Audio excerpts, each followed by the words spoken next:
Because they are indigos and because science does not understand that this is a genetic issue.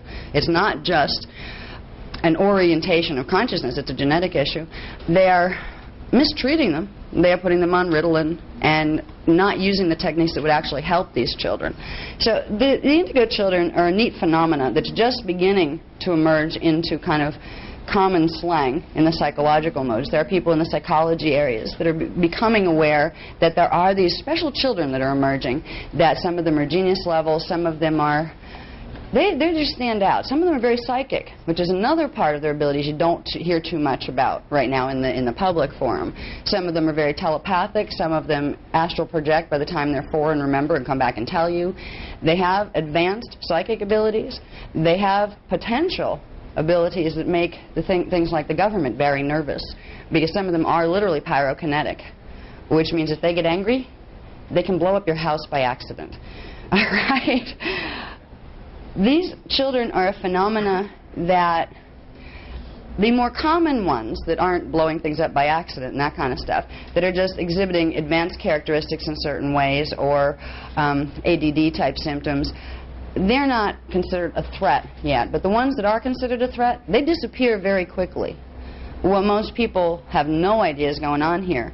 There are organizations set up in a number of countries already that if these children are identified by certain characteristics that you can sometimes see at birth, there's a couple reasons they're called indigos. One is some of them actually come in looking blue, and it's not because they have a heart problem. They come in with a blue tint to their skin that by about 3 months fades into a normal skin coloring.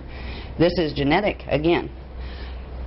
Blue babies start to come out, they tend to disappear. They tend to get death certificates when they're not dead. Their mothers tend to think they died because there is government intervention going on with these children. It's not on the level of government that most people who work in the government know about. This is more of that beyond top security type stuff. There are things going on in this world that we are just not permitted to have information on. And the indigos, and understanding who they are, is key to understanding what's really going on in the big picture here. With the indigo children, the ones we need to pay attention to most right now are the ones that are bringing themselves into our attention. You're having children going around and shooting children in schoolyards these days. You're having children killing parents. You're having children, more and more and more children, being put on Ritalin because they don't cooperate in the school systems. And there's this whole system set up. Certain behaviors in the classroom, that gets sent to the counselor. The parent is advised to send the child to a psychologist. The psychologist is advised to use Ritalin and those kind of drugs to help the child adjust better. There's a railroading going on with the indigo children that is detrimental to them. But if it's detrimental to them, it's going to be detrimental to society eventually. Because when indigos, the energy in their system backs up, they can become violent. They can lose it completely. They're dealing with levels of energy and levels of consciousness coming into those little bodies that most of us never have to worry about, and psychology knows nothing about unless they understand the multidimensional structure of human identity, which unfortunately isn't the common model that's used in psychology right now. It's a model that indigos will need even to understand themselves. So in this presentation, we're going to get into primarily understanding who the indigo children are. Before we can help them, we need to realize how different they are from the average person, because they are quite different. And then we can start to explore what needs to be done in this society to accommodate these children, because whether or not we like it, they are here. And whether or not we want to admit they are what they are, they still are what they are. Once we can identify what that is, we can assist them with their problems. We can also discover if we might be one. Because indigos didn't just start coming in. They've been coming in little dribs and drabs for about 200 years. It's part of an evolutionary advancement program that we're going to talk about. Some people in this room, possibly many, are actually indigo genetic coded people. And you'll have certain experiences if you were. One of them is probably having a very difficult time being so sensitive as you grew up, because you have an awareness and a frequency in your consciousness that when you walk around in public schools and deal with the world the way it is out there, there's a part of you that just knows what is wrong with this picture, that you don't fit in. You feel there's a part of you that knows better than this, and even though you can't pull it in fully, this is what indigos are dealing with. They want to be a part of things, but things aren't supposed to be this way. They have a supposed to concept. They have something to compare it to because they have at least an intuitive memory of how things were and are in places where they work right, in systems that aren't structured like our psychological, our government systems, our socioeconomic systems. This is not a healthy world. This is a very sick world right now, and it's so sick that we've been living under mind control to believe it's okay, to believe this is a well world. It is not, and it's because of the ideas we use to build this world. We're taught to accept it because this is the way things are, and the way things are, the way the experts tell us, whoever they are, and we teach our children the same thing, and as long as we comply and follow the rules, we have a nice little life that ends in death. Death and pay taxes. That's the only thing you really have to worry about. When indigos come in, they know this is not the way the universe works. It's an intuitive sense. They can't put words on it.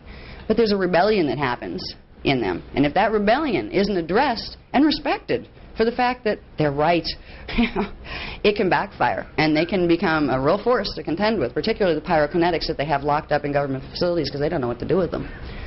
They don't know what to do with children who can accidentally start fires when you get them upset. And you know what? The children who have that problem don't know what to do with themselves. It's scary for them because they don't have their full awareness yet as who they are, why they came in. They just know they don't fit and they can do some things that other people can't, and what's wrong with me? The indigos children tend to end up feeling there's something wrong with them because they haven't fully awakened yet to remember who they are, why they came. And society will tell them, you're different. There's something wrong with you. You're not normal. And they try to suppress their qualities to make them normal. And that doesn't work either. So I'm going to flip. We're going to explore a bit. Let's see. Okay, we can go past that one. We're going to explore the gene code, first of all. And to explore the gene code, I'm going to do a quick recap. Okay, you can just move through those kind of fast, until we get to charts and graphs and things. We're going to do a real quick recap on understanding relationships between dimensions, DNA, and consciousness. Because if you don't understand how these things fit together, you will not understand what an indigo is compared to a non-indigo. And you will not understand what indigos need to have done to help them. So do a real quick recap on, now, dimensions. When we talk about dimensions in the paradigm that most of you are from, have been in other workshops, so I don't have to go from kindergarten back up to here, which is good. Saves time. Dimensions, they're interwoven layers of scalar waves. We have a definition for dimensions. Well, if you notice, with science, it's more of a word that's used to describe attributes of something, but it is not considered a something. It's not a noun. In our vocabulary, a dimension is a noun. It's describing a scalar field, a specific thing that has specific characteristics. So we have a model of reality that if you don't understand the interdimensional model, you will not understand who an indigo is and why it's important that they're here. So I want to show you where the dimensional structures and those paradigms fit with the whole indigo issue. Now, we have the dimensions or interwoven layers of scalar waves. This is all in there. It's like a refresher in the book, so anybody that didn't get pieces of it, you see where they all fit. The scalar waves are points of standing waves composed of literally units of consciousness that flash on and off. Particle units, particle, particle, particum. There's a whole science behind this. So I'm not just winging it off the top of my head, talking about vague stuff. I know what I'm talking about when I talk about this dimensional structure, whether science wants to agree with me or not. And right now, I don't have time to prove it to them. If I had 25 years to walk them through step by step and learn their terminology to plug it into mine, they'd be blown away. I don't have time, because right now, we have issues happening that we need to learn how to use energy quickly. And it's only the people who are beyond the point, well, prove it to me, who sense that, okay, teach me something. I'll learn and I'll work on the proof later. They're the people I speak to, because they're the ones that will make a difference here, while the scientists are still scratching their heads trying to figure out why there's solar changes happening that they haven't predicted and don't understand why they're happening. There are things happening here the scientists don't know yet. They don't know why. They're observing symptoms. They're observing indigos. They're observing solar changes. They don't know what is happening. Somebody needs to get a group of people together that has some idea of what's happening so we can make it work in a way that's healthy for our race. All right, when we get into dimensions and scalar waves, I like this because it helps bring it all together. Cyclic repeating patterns of flash line sequences form frequency bands. A dimension is one full frequency band. Now, frequency band is a term we've heard of here. Okay? Science talks about frequencies. If we can understand it one step deeper than that, that a frequency band is a repeating pattern of what's called flash line sequences. Flashing on and off of stationary, fixed, standing wave patterns, scalar waves. This is where frequency comes from. It's not just an observable symptom of something unidentifiable called the universe and its energy mechanics. Frequency is repeating patterns of flash line sequences that happen because of units of consciousness, part K, part Chi, part Cum, firing at certain specific rhythms on and off to each other. They are internal fission and fusion generators. In fusion, particle-antiparticle come together, creates an immediate reciprocal fission or replication. So it's a continual, perpetual motion universe we live in. And science hasn't been able to figure out how to identify this yet. All comes down to scalar wave technology and understanding what scalar waves are, how they're literally forms of consciousness, and how everything is composed of consciousness. So it's a dimensional model that, give them about 50 years, and the right people, probably indigos, coming in to take the science jargon now and make it grow to where it can fit these concepts. These are our ways to take words like, muons, electrons, photons, and plug it into this model. They fit. But we're starting at the deep level, the morphogenetic level, the template of light, sound, and consciousness that everything else is built on. We'll work up to where all those other pieces that they've identified fit. So it's a model that, it is the model that's used in the future actively. We are being visited by beings from the future, whether we want to admit it or not, because they understand this model. Why can't we visit them? Because we don't understand this model. If science could open to that concept, they would start to realize, wow, we could learn something here. So I don't have time to argue with people who are saying, yeah, but, prove this, prove that. So here's the information. Take what you know. You can prove it to yourself. And I can teach you some abilities to open to your higher consciousness, so maybe it can guide you, but they don't want to know about this. So it's like people like this that are willing to say, okay, I'll learn something new. I'm open to learning. I would not doubt that a good percentage of you are indigos, because this is a model that resonates with indigos if they haven't been thoroughly programmed by peer pressure through the school systems. They will feel a sense of, that makes more sense than what I'm being taught. They'll respond to these types of models because they resonate with where they come from, with future time. Okay? Let's see. Morphogenetic structure. This all comes down to what we're doing with dimensions, scalar waves, frequency bands. We're talking about the templates that matter and consciousness are built upon, that give us the experience of space, time, matter, and physicality. That's what it comes down to, the core of what manifestation takes place on. If we can understand there is a model that shows us how these pieces fit together, we can understand a whole bunch of other things.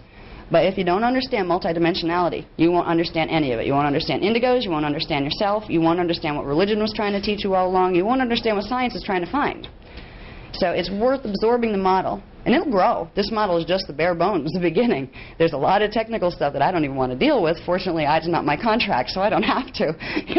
I'm here to bring in the functional framework and to bring in the information on what needs to be done fast to make positive changes here. So I'm not going to haggle on details and spend a million years teaching you mathematics from the future and that kind of stuff. We'll get there. Somebody else will do that job. Thank goodness. You could flip that. Okay, now, this is the classic structure. And finally, I've got it all where it's nice in typeset form. Other people have seen this 15-dimensional model in some of the chart packs and things. And we went from having literally rough hand-drawn ones to finally I figured out how to do graphics on the computer, so now I could pull them in decent form. This is a basic model of 15-dimensional structure. This is not how the dimensions relate to each other. They really take place all in the same space.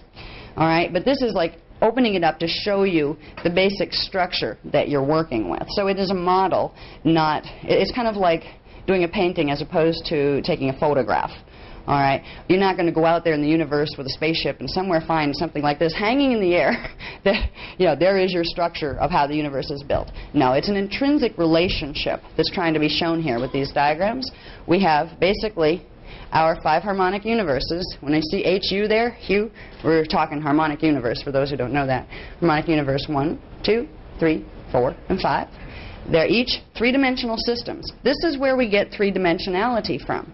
It's the relationship between angular rotation of particle spin with a 90-degree shift between each dimensional band that allows consciousness to perceive and project outward the illusion of 3-dimensional reality. It is a holographic projection. And for certain reasons that have to do with our gene code, we perceive it as very physical and solid, much more so than it was ever intended to be perceived. And that is because of distortions in our gene code, which tells us that our gene code has something to do with manufacturing the hologram itself, which it does. Our gene code is much more than these little chemicals that science is identifying have something to do with structuring the whole imprint of the body. They're seeing only the surface of DNA. The gene code is much more than observable DNA. In these texts, I talk about DNA, and I talk in ways that scientists kind of look at me and go, what in God's name is she talking about? They think of DNA meaning this, and it's a specific, substance. I know DNA as being something that goes much deeper than that. I use their term DNA because they are using DNA, this substance they have identified, as what they're calling the core blueprint of the human gene code. So I'm using their definition. We'll deal with the core blueprint of the human gene code, and I'll use your term DNA, but it means much more than you're using it right now. When I talk about DNA, I'm going down into the morphogenetic structure again, particle, particle, particum, and their geometrical relationships to each other within the three-dimensional scale. So again, when I'm using science versus this paradigm, they do meet, but most scientific people don't see that meeting point yet, and they'll try to haggle on, well, DNA means this. You can't use it that way. I can use it any way I want to. First of all, if I want to use that word to show you what you're calling a core blueprint, you're calling that the core blueprint of the human genome. Fine. Let's take that concept, and let's take it deeper. You want to know how the core blueprint of the human genome functions? Here it is. It's a 12-strand pattern. And then we lose them because they can't see 12 strands.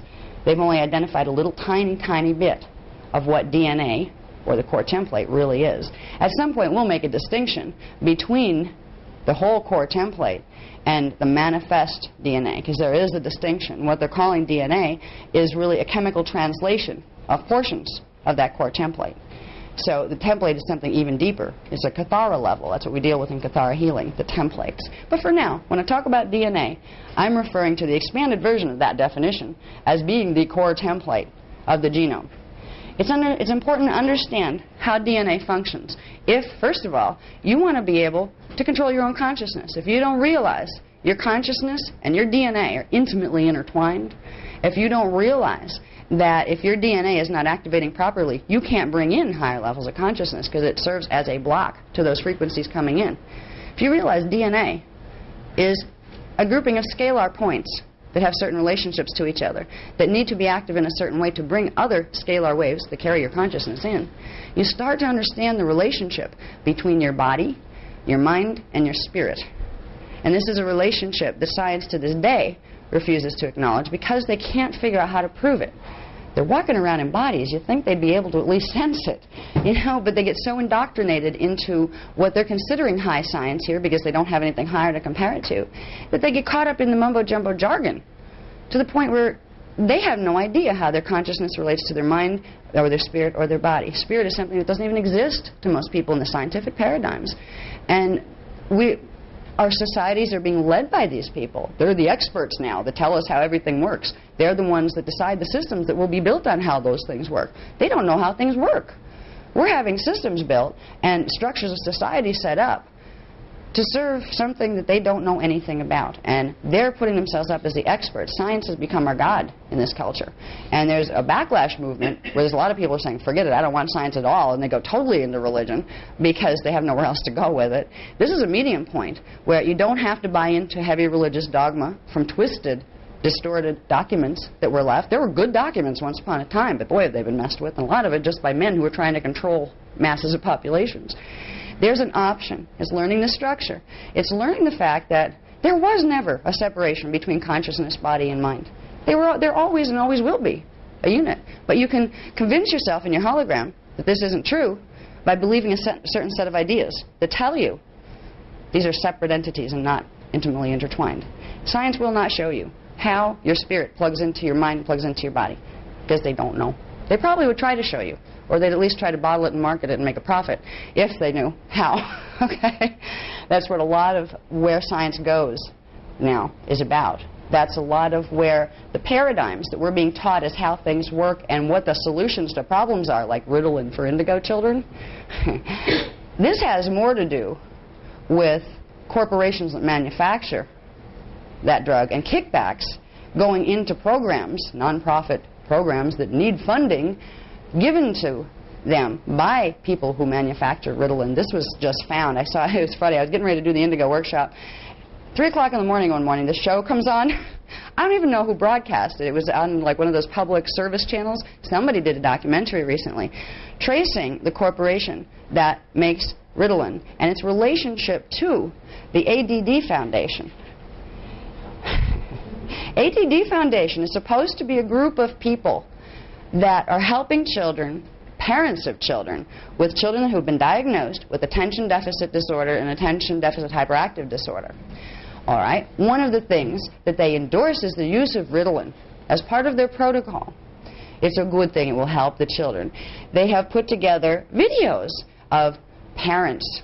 I had this child, and I took him in, and they had, identified him as this. Since the child's been on Ritalin, it's been a wonder. He's just been, so much better since he's had treatment. Like now he's controllable. This kind of thing. What the people in this documentary did, and I didn't have time to write all the things down. This was one of those, Spirit kind of sent it my way just so I'd be able to talk a little bit about it. It wasn't something to focus on in the workshop. But what they had discovered, and it was like, when I heard this, I was like, oh my God, they're really doing it. Talk about one world order nonsense happening here. What the people who made the documentary, and I can try to trace it, at least I think I have written down what the TV station was.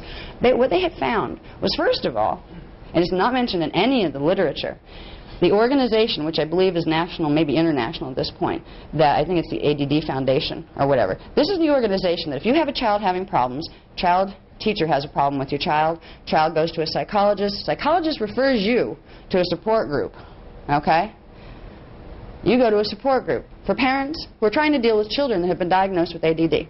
You get to that support group and they give you literature and they pat you on the back and say, oh, we'll help you. And all these poor parents are just trying to find a way to deal with this child that they don't know what is wrong. What they don't say in their literature, and what they had a very hard time tracking it down to the management levels of who is running this stuff anyway, is the fact that about 80% of their funding, nonprofit organizations, support groups, supposedly grassroots run by parents, 80% of their funding is from the corporation that manufactures Ritalin. That's not mentioned anywhere. Talk about possibly bias. All right. When the people who made this movie confronted the individuals that they traced as management, they did one of those song and dances, like kind of dodge the question, look around. Well, we didn't feel it was necessary to put that on there. Like, don't you think that's a little bit deceptive? Don't you think the parents that are being referred to your group as a support group with no bias should have the right to know that 80% of your funding that you depend on to function is coming from the corporation that manufactures the drug that you just so happen to be saying is wonderful to treat this, when in truth, the treatment level, it hasn't been being done long enough to know any long-term effects. The treatment level is not as high as they tell you it is. These children are being railroaded, and so are the parents. And it's actually criminal, the way it's being done, because it's all very quietly done misinformation, or not putting that information in the right places. They went to the corporation that manufactures it. I forget what the name is of it, but there's a corporation that manufactures Ritalin. They wouldn't comment.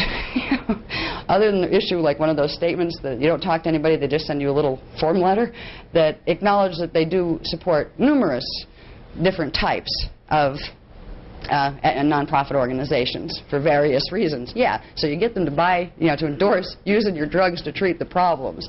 So the whole ADD movement is being amplified by this. And if this wasn't bad enough, what was even worse, this is where I got really scared. Like, this is beginning to sound like one of those sci-fi novels where, this one world order starts to take over from underneath and you don't even see it coming. There's a video that's put out by the government, by the educational systems in the government that are studying these things, that has this bunch of parents, just parents that happen to have indigo children, saying how this treatment has worked, and they're endorsing the drug therapy as something that appears to be very good for these children.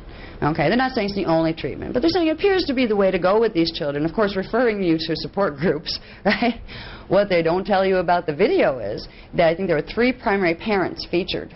Each one of them had, at one point in the last 10 years, been one of the heads of the national offices of the ADD Foundation that's taking the funding from the place that manufactures Ritalin. Yes, that's the one. Yeah, I had it all written down someplace, but it wasn't the focus of it. I just wanted to bring it to your attention. What is happening to these children, and what is happening to parents of these children? This is frightening stuff. Now we have government videos.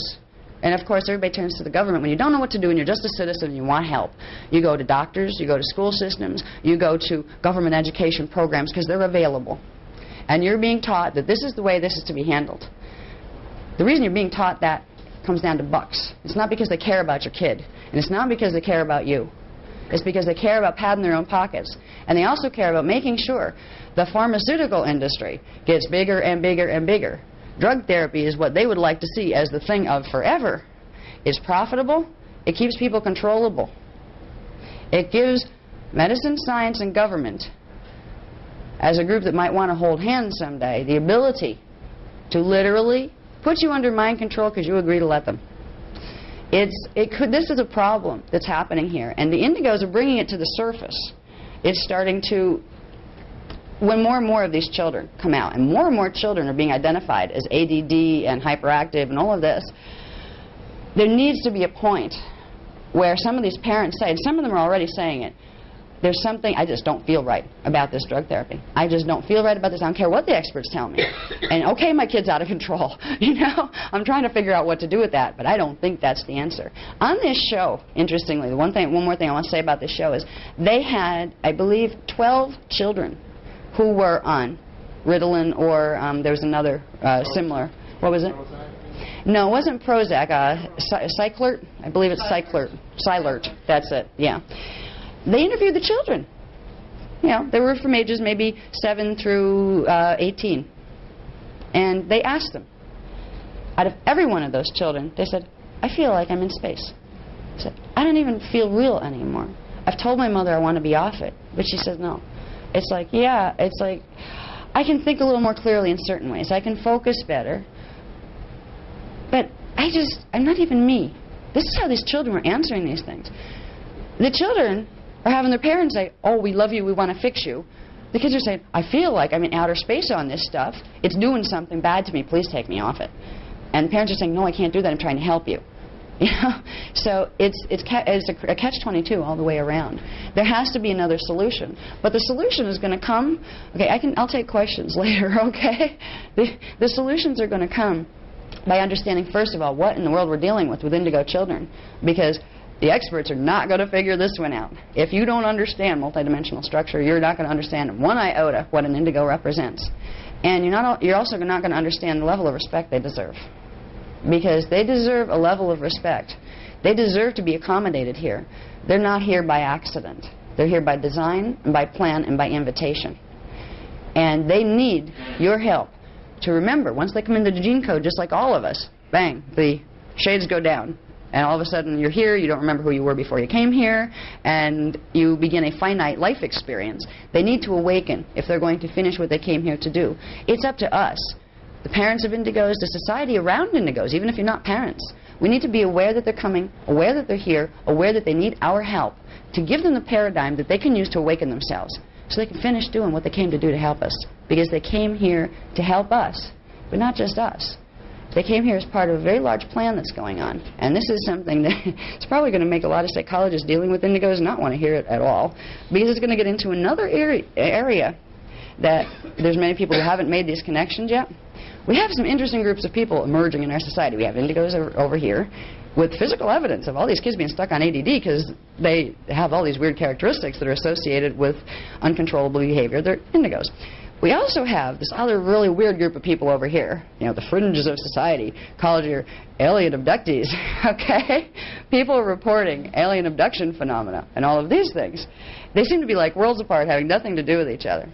Well, the big awakening here is going to be realizing both phenomena are real and both are totally interconnected. This is what we're going to explore as we get into, after we find out who they are, we're going to see where that fits. And why, especially people in psychology, need to start to understand, to wake up, to get out of the mind control, cultural programming, and to realize what's going on around them if they really want to help people.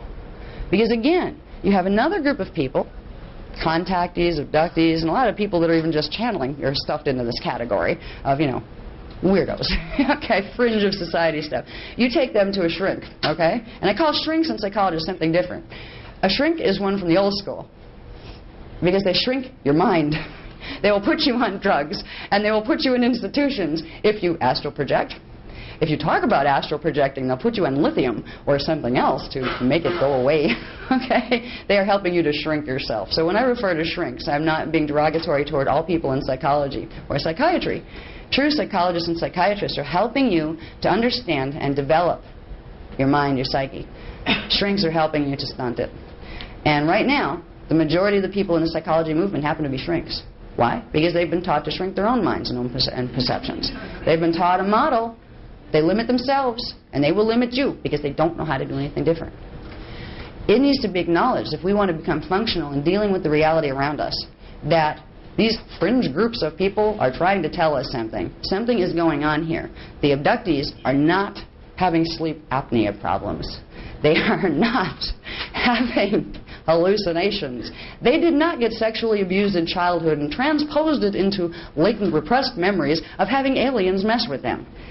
99% of the cases are not having these problems. You may find one or two that picked up the theme from the TV and said, okay, let's do, transfer it into that. But most people claiming contact with visitors of some sort are having contact with visitors.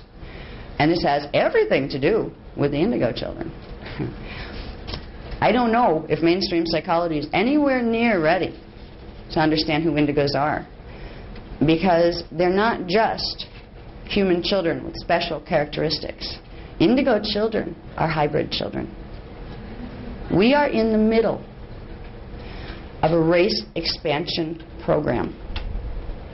There are, in these universes up here, all right, we're in these three-dimensional systems down here. Let me get over, I'll have to switch sides so both sides can see.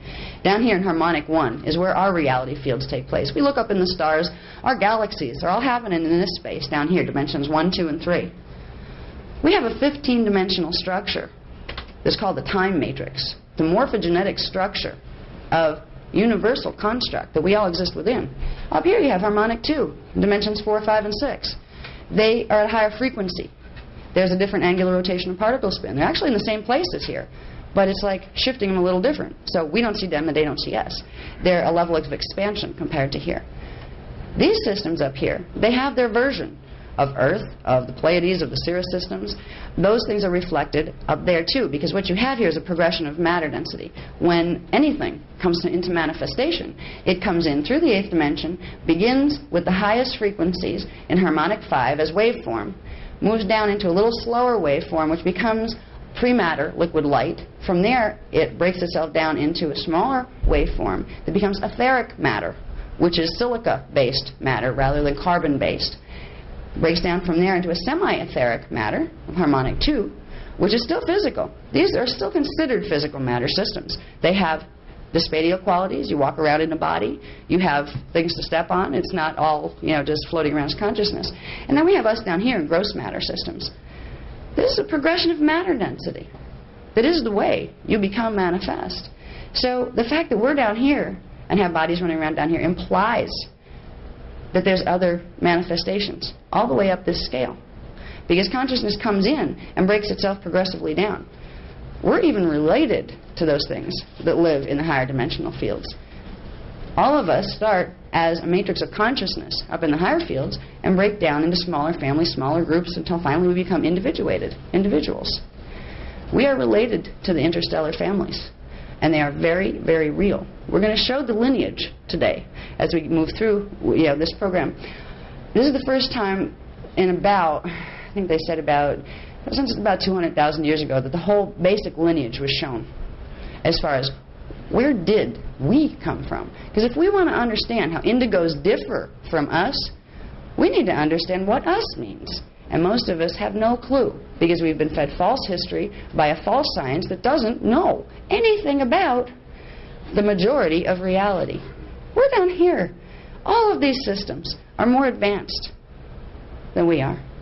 They have beings in matter bodies running around with incredible intelligence compared to what we have here. The science here is preschool compared to their science. So when we begin to understand that there's these levels of other reality, that have always been there. It's just us who went to sleep and forgot they existed and forgot we came through them to get here. If we begin to understand that, when we talk about visitors coming from other worlds, and we look at those poor people out there having their little UFO groups and little meetings because they have to talk to somebody, because it's scary when it starts happening to you. You think you're losing your mind. Why? Because society told you that if you see aliens, you're losing your mind. So the people who are having contact are being told they're nuts. They're terrified because they don't know what to make of contact. There's no rule book for this, you know. They can't turn to psychology, so they turn to each other. This group of people is at least aware something is happening here. You go into mainstream, you go into schools and colleges and psychology departments, and you're going to get a runaround. You're going to get told, oh, it's sleep apnea this week. Next week, they'll have a better excuse. They are looking for reasons why not to acknowledge it. Because to acknowledge it would totally shatter their paradigms. All right? Same thing with multidimensional structure, multidimensional identity. If science, right now, psychology acknowledges a soul, what is that concept going to do to their whole interpretation framework? It's going to change it. They can no longer say, well, gee, if somebody is experiencing flying above their body at night in bed, they can no longer say that this is a hallucination problem. They can no longer throw a diagnosis on it as an ism. They have to acknowledge it as a normal function of consciousness. But they don't understand it, so they can't acknowledge it. We need to make these changes. We need to get these paradigms of understanding out there in coherent ways that more people can be touched if we want to retain any kind of control over this society. Because it's getting out of our control rapidly. It's going to get worse in the next 12 years or so. Because the ones that are coming from up here to visit us down here aren't going to stop. They're going to continue to interact with individuals. There's a whole story on agendas that are happening here that involve visitors, including history. I have a history book that starts 560 million years ago, and it's just being touched on in Amente. Amente, Voyager Secrets of Amente, Book 2 of the Voyager series, that is just the little bare bones to show, all right, this is basic where things started. There is a huge amount of history that has directly to do with what's happening today. If we don't understand that all along we have been visited from races up here, we have been hybridized from our original imprint, we have been manipulated, information has been twisted and some of it taken away from us so we didn't understand who we were by those visitors who now we are being told that aren't real. If we don't understand this stuff, we're going to be able to be easy to manipulate like we have been for the last 200,000 years. This is our chance as a race. And the Indigos are bringing it to the surface. They're putting behavior in our face that we can't deal with through our paradigms. And they will do more of this. Okay? They're serving a role. Even the worst of them, the ones that really lose it and go around shooting up classmates and things, they're out of control. They're showing us that something's out of control here, and we don't have a framework. So we start looking for higher frameworks. This framework will do it. If we understand the 5 harmonics of matter density and realize the existence of this one right here we're walking around and implies the existence of the other 4 above, which is in terms of frequency rather than position in the sky, okay, we will begin to reinterpret everything from our psychological paradigms, our religious paradigms, and our historical paradigms. There is evidence of contact all over the place. We just came back from Egypt, some of us. Look on the walls of these things. They have beings with elongated heads. They're cloister races. That's what the original human line looked like. They had elongated head structure, and they were very tall, many of them. They have Ramas, which are a race from a place called Inner Earth. And no, you don't find it by digging. But yes, it exists. Okay? There are things here that there's evidence if they look for it. They even found skulls of small beings with elongated heads, which are a hybrid form of actually Palladian cloister human, and they're calling them encephalitic children. They're saying they must have had encephalitis and their brains grew and their heads exploded, and that's why they got these big heads. Right? Give me a break already. Their big argument in science is, there's no evidence for contact. Oh, really? Just look at history with your eyes open. It's been there all along. There's heads on Easter Island. Like, what did they do? Grow there? You know, they didn't grow there. Somebody put them there. How might they have dragged them up to those positions? Look at the Great Pyramids themselves. They are aligned with north, south, east, and west in a way so accurate that it's incomprehensible with the knowledge supposedly held by the people of the times. The evidence is here, and there's more and more people bringing it out. Even in the Bible, there are references that can very easily be interpreted as contact from races from higher. What they don't tell you in the Bible is there's 12 books that were taken out. The Bible we're using now, I'm not anti-Christian at all. In fact, I had an incarnation where my half-brother was Jesuit 12, which was the one who brought the true ascension teachings in here.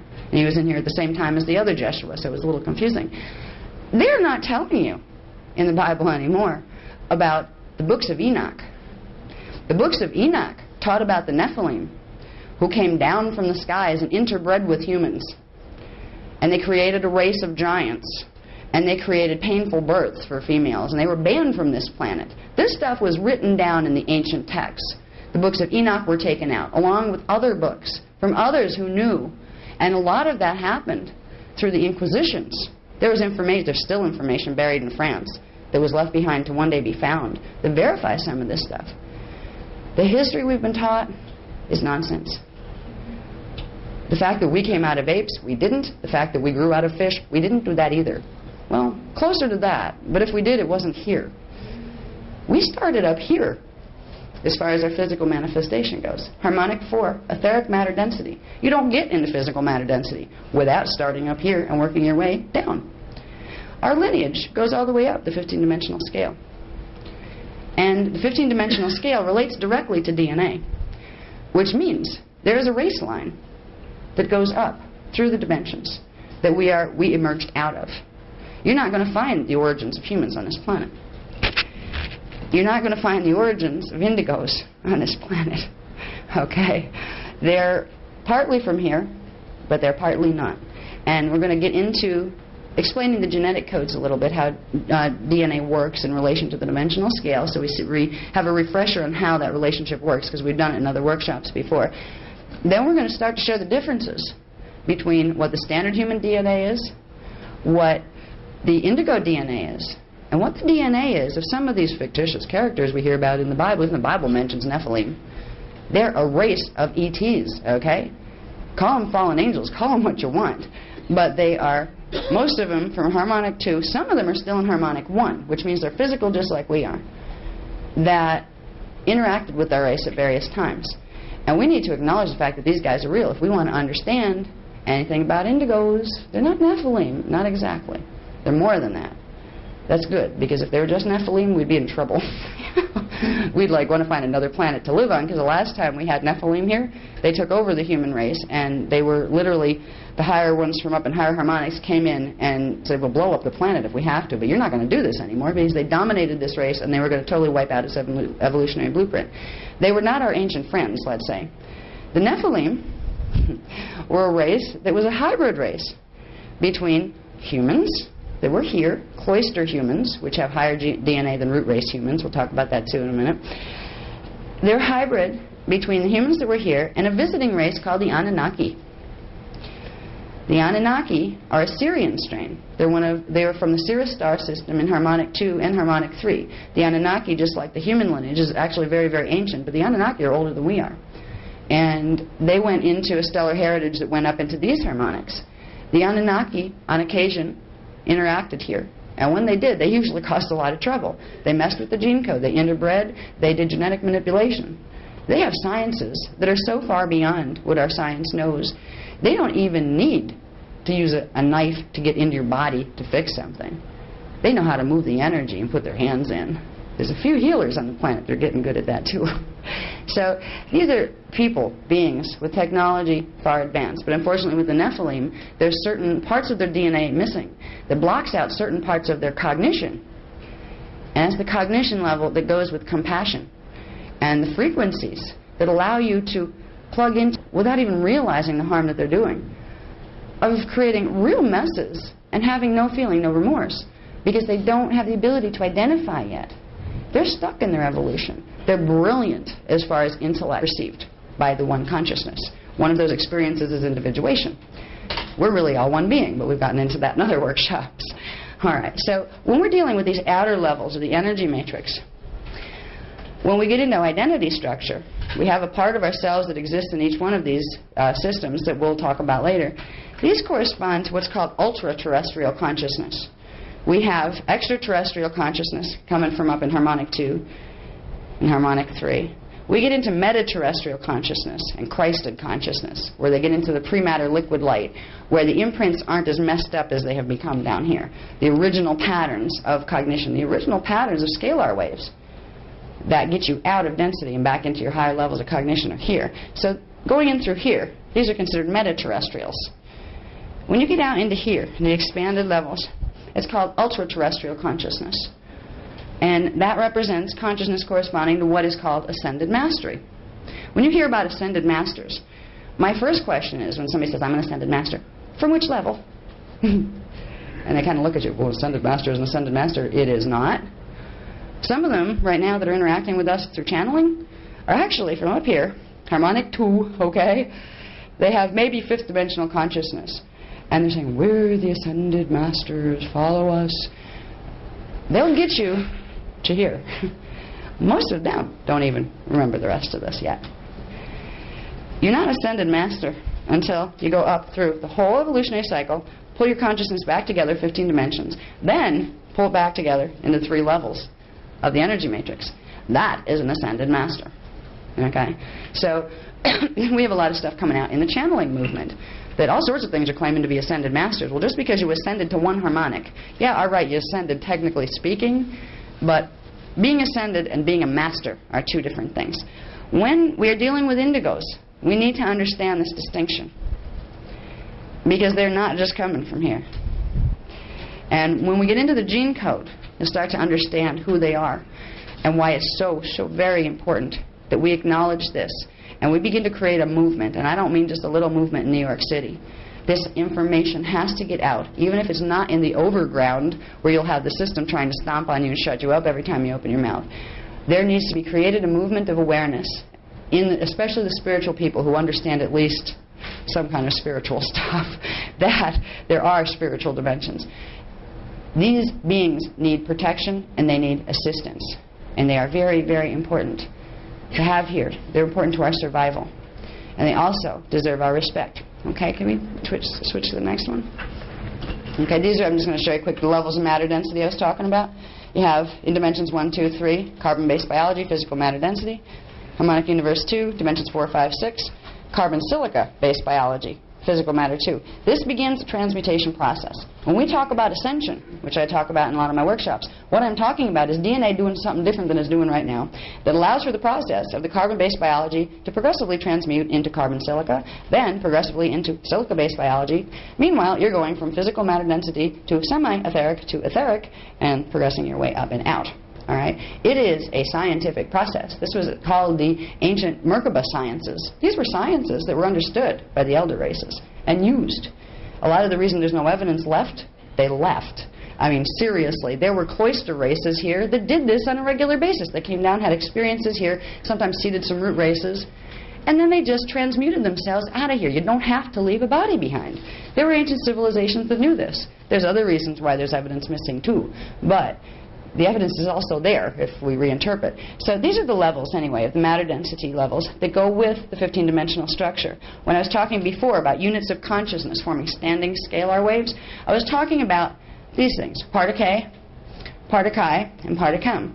Particle would represent an antimatter unit of consciousness, a fixed point within a scalar grid, a fixed standing wave pattern. When it flashes on, you would see it flash on like a light bulb. It breaks itself down into a particum, which is the base unit of consciousness that will form particles, and at the same time it forms particle, which are the base units that form antiparticles. This is where you get your particle and antiparticle systems.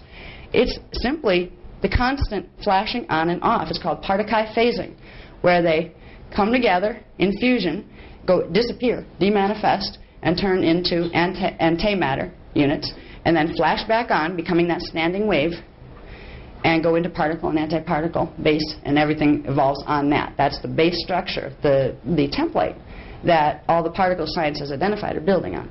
So particle phasing is the way the world goes round, the way the universe goes round. And when science starts to understand this, they'll start to get functional when it comes to interdimensional scales and those kind of things. Okay, I think we can go on from there. Yeah, thank you. Do we need anything here? All right, DNA. Okay, I talked about how science doesn't know really what they're dealing with DNA. This is a point I want to bring together because we talked about 5 letters in one part of one workshop, and then we talked about other aspects of DNA in another. This will bring it together a little bit of how these two things work together. Okay, the scalar wave programs. Now we learn up here that DNA are actually the observable portions, chemical translations of scalar wave programs that exist in the morphogenetic field. Okay, scalar wave programs that are held within the DNA imprint. These create the diversity of form.